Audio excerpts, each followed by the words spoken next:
മന്ത്രി കെ.എൻ. ബാലഗോപാലിനെ നോക്കുകുത്തിയാക്കി ധനവകുപ്പിൽ മുഖ്യമന്ത്രിയുടെ ഇടപെടൽ. മുഖ്യമന്ത്രിയുടെ പ്രിൻസിപ്പൽ സെക്രട്ടറിയാണ് സർക്കാർ സേവനങ്ങളുടെ ഫീസ് നിരക്കുകൾ വർദ്ധിപ്പിക്കാൻ നിർദ്ദേശങ്ങൾ തയ്യാറാക്കിയത്.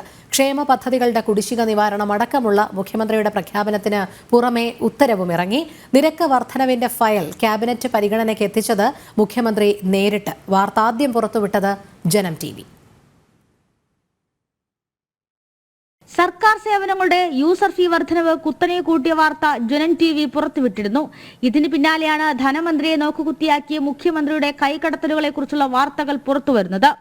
നിരക്ക് വർധനവിന്റെ നിർദ്ദേശങ്ങൾ തയ്യാറാക്കിയത് മുഖ്യമന്ത്രിയുടെ പ്രിൻസിപ്പൽ സെക്രട്ടറി KM എബ്രഹാം.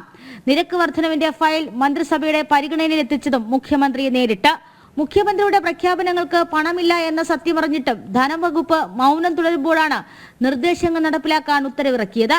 വിവിധ വകുപ്പുകളിൽ നിന്ന് പിരിഞ്ഞു കിട്ടേണ്ട ശരാശരി തുക എത്രയാണെന്ന് പോലും ധനവകുപ്പിന് അറിയില്ല.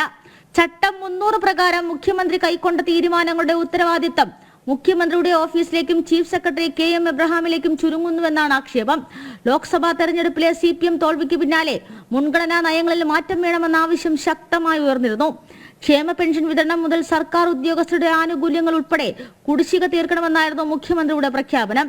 പ്രഖ്യാപനങ്ങളെല്ലാം നിറവേറ്റാൻ പണം എവിടെ നിന്ന് കണ്ടെത്തുമെന്ന് ധനവകുപ്പിനോ സർക്കാരിനോ വ്യക്തതയില്ല. ജനം, തിരുവനന്തപുരം.